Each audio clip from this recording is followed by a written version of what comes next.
Good morning, fellow orchid lovers. It's Danielle here with the promised video about how to treat fungal infections in our orchids. So I know that many of you have been asking for this video for quite some time, and the reason why it's taken me so long to actually post it is because I've been trying to gather my thoughts. I'm not particularly scientifically minded. I'm not completely unintelligent, I don't think, but it's very hard for me to get information and then translate it to giving information. So I can hear something or read something and I get it and I understand it, but then to verbally give it to you in a in a way in which is not going to be my own opinion, but is going to be factual, is a little difficult for me. So I've been trying to gather my thoughts to make sure I give you accurate information that you can then apply to your own collection. I hope none of you have fungal infections. And actually the best person, especially with Fusarium itself, if you have a problem with that or you have a suspicion you have a problem with that, your best resource is going to be the channel Miracle Orchids. Anna Maria has done a ton of research on the subject.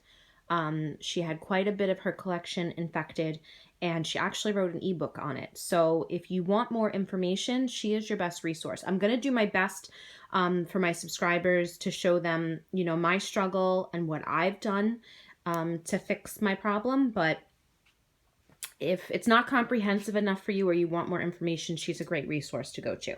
So the first orchid that I got that I know absolutely had Fusarium is my Shari Baby. So I purchased this orchid because the thought of having an orchid that smelled like chocolate really appealed to me, as I'm sure it also appealed to several of you.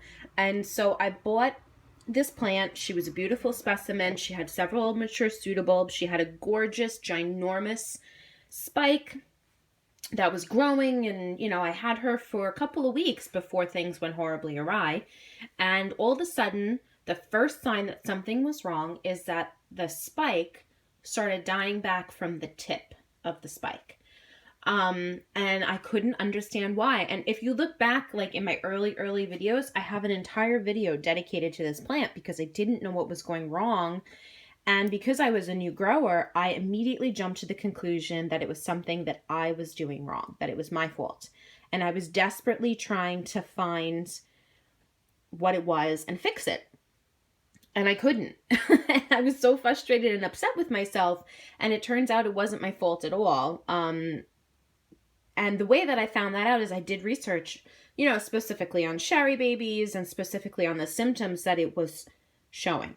So the symptoms that this plant was showing was, first and foremost, that the flower spike was dying back from the tip for no good reason.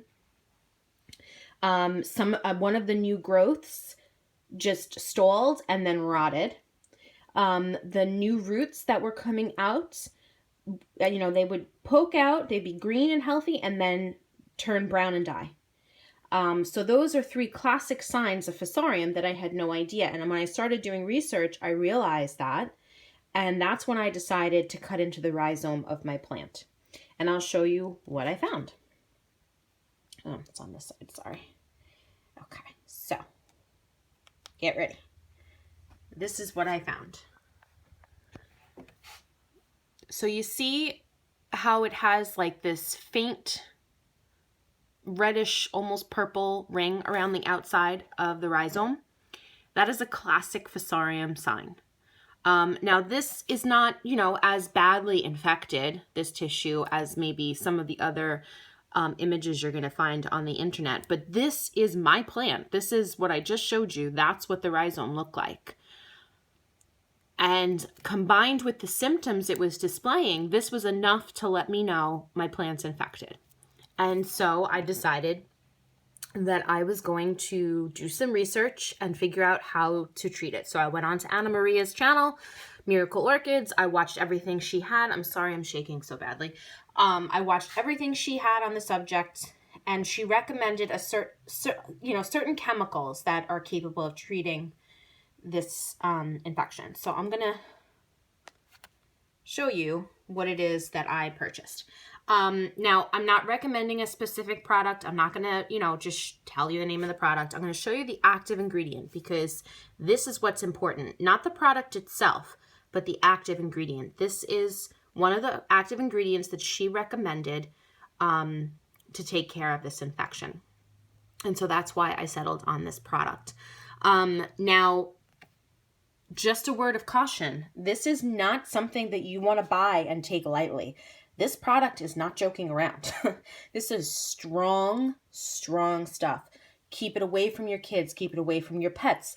This does not come in my house. This is kept in a locked shed. I mean, I handle it with gloves on. Don't take this lightly. This stuff is it's really strong, and it's not. Don't take it lightly. If you're gonna buy something with that active ingredient, please take precautions. So anyways, I followed the instructions on the package as far as diluting it into water, and I treated my orchid, 3 times in succession, a week apart, and they are bouncing back. This orchid I've had for quite some time now, and the first new growths were pitiful. They weren't great. I mean, you can see this is one of the pseudobulbs I saved. I saved a pseudobulb and 2 new growths off of the original plant. It put out this new growth, pitiful little pseudobulb. But, that's what happens. They have smaller structures when they've gone through stress. And so this didn't really bother me. Then the next one was slightly larger, but a little bit, wimpy. Now it's putting out another new growth. Same thing with this one. This one was the smallest. I shared this recently with you. Now it's putting out a ginormous new growth. Some accordion leaves because of a lack of root system for some time. This was the larger new growth that I saved. It never actually completely matured, but it's gotten new pseudobulbs, and now again it has a beautiful, lovely, large new growth. Lots and lots of new roots. So they're all progressing. Now I've had this plant, I would say, for about 2 years. Still struggling, still, coming around. So if you get a plant and you have the suspicion it has fusarium or some type of fungal infection, you confirm your suspicion. It's not going to be a quick fix and done. I mean, if you catch it early enough, it might be, but usually by the time the plant is showing the symptoms that are going to lead you to investigate, it's not going to be in good shape. So more than likely, it's not going to be a quick fix and done, and you are going to have, several years of bringing it back from the brink to healthy growth. So I'll share with you my Miltonia spectacebal, and thank you very much to everyone that helped me learn how to pronounce that word because I couldn't pronounce it. So thank you, everyone. I'm sure I'm still not pronouncing it 100% well, but or correctly, but it's better than it was. So with this plant, she would put out a new growth and then it would rot. And she would put out new roots and then they would turn brown and, wouldn't be alive anymore. And so that was a sign to me that something was wrong with her. She was a large, beautiful plant, and this is all that's left of her. I think I have finally at this point eradicated the infection, but as you can see, her newest growth is struggling because up until very, very recently, she had no roots. I'll show you this plant. So you can see those white roots. Those are all new roots. She's got nice growing tips on them. But that's a very recent development. She did not have those. And I was just using her rhizome, which is a very risky thing because you can rot your orchid. But that was the only choice I had. I had nothing else to hydrate her with. And so I was, getting the rhizome wet and hydrating her that way. So her newer structures, they're a little wrinkled and they're not, doing swimmingly, but they are pushing on. And now finally we have a root system that's developing. So she, I believe, is turning a corner, which is great news because I've been struggling with her for a while.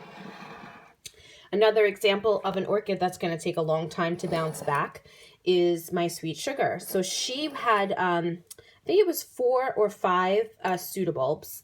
They were all lined up in a row. It was the cutest little plant. She had a large, beautiful spike when I purchased her. It bloomed, and then the blooms only lasted for like a week. And I thought, because I do like to keep my house cool, that I had killed the spike because of how cool it was in my house.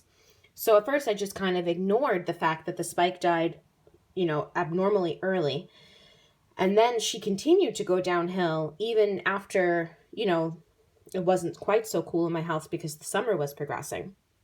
So I decided to cut into her rhizome, and sure enough, she was infected as well. And so this last pseudobulb was the only pseudobulb that wasn't completely infected. It had a little bit of the purple marking, but it wasn't, you know, the whole entire rhizome. So I said, all right, let me try to save this one.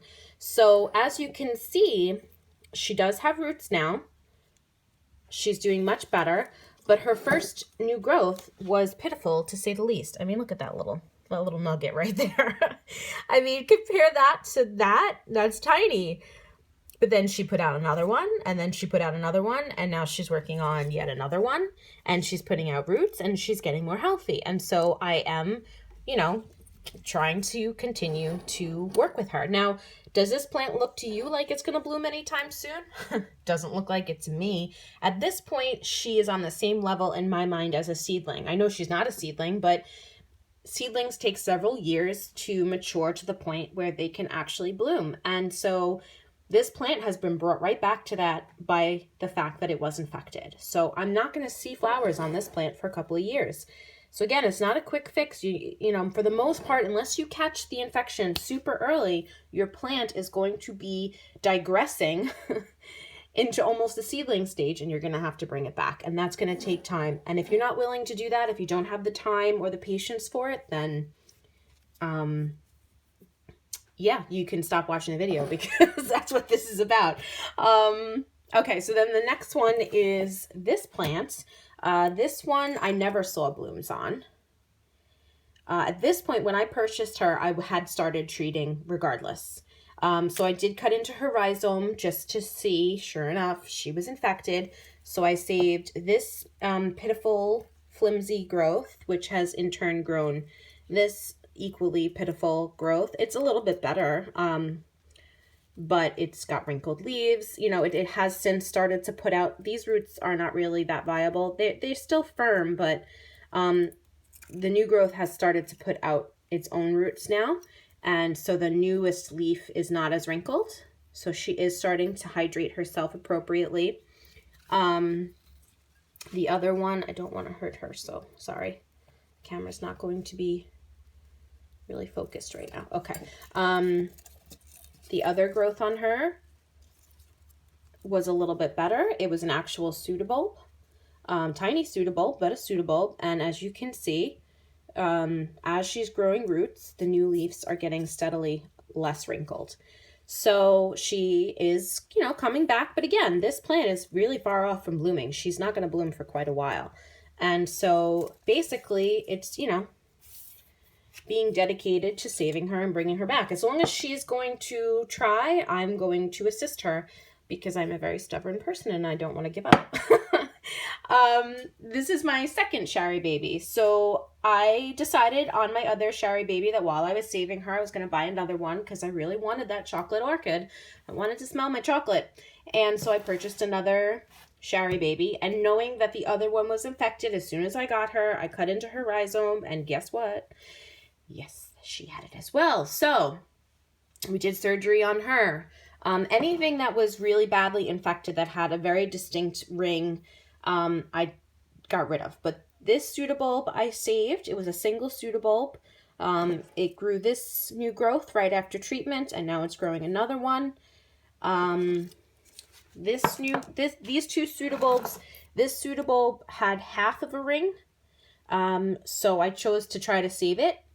It put out this growth after treatment, and now it's putting out a beautiful, wonderful, lovely new growth right there, very healthy. And in my mind, this out of all my Shari baby pieces, this is the most likely to bloom the soonest, because it has the backup of the two pseudobulbs here. It has a quite impressive new root system, which there is some algae growing because she gets quite a bit of light. and this beautiful new growth here. So she's bouncing back the quickest, I feel. And then we have this chunk right here. This was the pseudobulb that had the spike. It did bloom.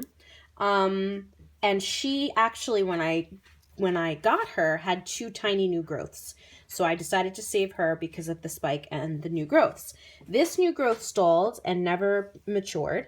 This new growth did, and it got a pseudobulb. And then now she has another one starting, which again is very healthy and beautiful. So we are very excited about that. And so she also has a lot of new roots. But yeah, it's going to take time for her to get back to quote unquote blooming size. The last one I'm going to share with you is the first wildcat that I purchased. And actually there's a funny story behind this, and I'll try to say it very quickly, so I don't want this video to be too long. I recently attended an orchid show and I purchased another wildcat. My husband picked it out based on the blooms, and the blooms are gorgeous. And if you watched my recent video on my flower show purchases, you will probably agree that it is a beautiful plant.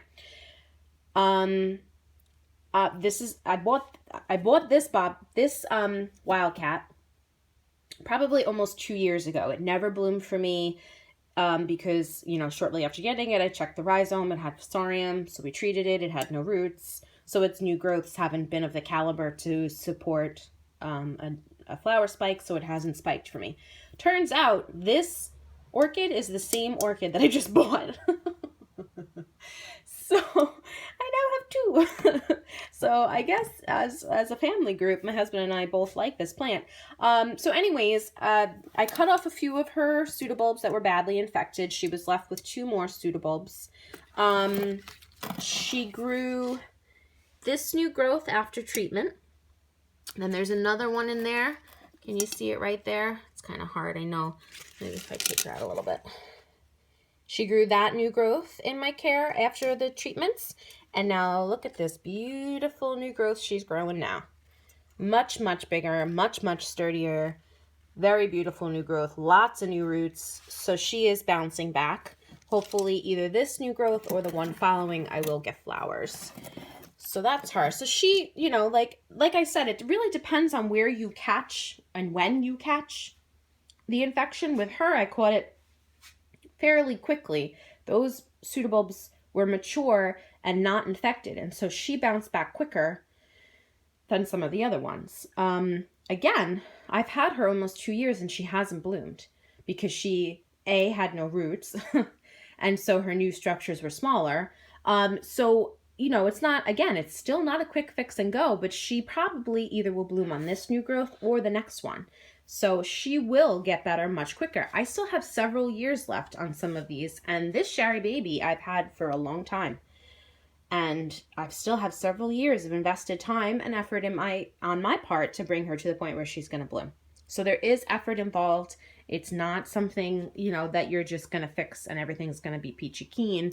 You do have to put in, you know, some time. So just keep that in mind. Now, something else I wanted to share with you is on the Miltoniopsis, I find that they are very, very prone to fungal infections. Not just fusarium, but also what's called brown or orange rot. So I wanted to share with you some signs because I do find, you know, when I went to the orchid show, one of the #1 plants that they were selling there were Miltoniopsis. And as far as I'm concerned, these are one of the more difficult plants to grow, especially for the newer grower. And so I just kind of feel like if you purchase one of these and you don't know a lot about orchids, it's probably not going to do well. So anyways, one of the things you want to watch, if you do get one of these plants, it's going to be a sign that there is something wrong. My Andrea West, I'm going to share with you. This is the 3rd one I have of this plant, and I keep buying her because of those blooms. Can you blame me? But anyways, at this point, anytime I get this type of plant, they get treated. I don't care. I'm just treating them. Whether they show signs of it in their rhizome or not, I'm just treating them, period, the end. So with her, the second plant that I got, the way that I knew that something was wrong, which by the time I realized it was wrong, it was too late to save the plant. These plants have a tendency to be very, very sensitive and go downhill very quickly. So she had a spike like this, and it started dying back. And it's not just that it turned brown and wilted, it was like an orangey brown color. And if you've never seen it before, it's kind of hard to describe, but if you have seen it before, you know exactly what I'm talking about. It's moist and it's gooey and it just rots off. And I actually do have an example of it, I think, on my Naivium. But I'll get to that. I digress. So anyways, that was the sign that something was wrong with my other Andrea West. The flower spikes started to die back, but it wasn't a normal dieback, like the plant was absorbing it because it needed it. It was this gooey, orangey brown color. So that was the first sign. And you may notice it with your flower spikes. They might start to do this. Now, this is not anything other than the wind knocked this plant over and it broke the spike. So upset. This is one of my new babies, and now one of her spikes, this flower got damaged and one of the spikes is dying.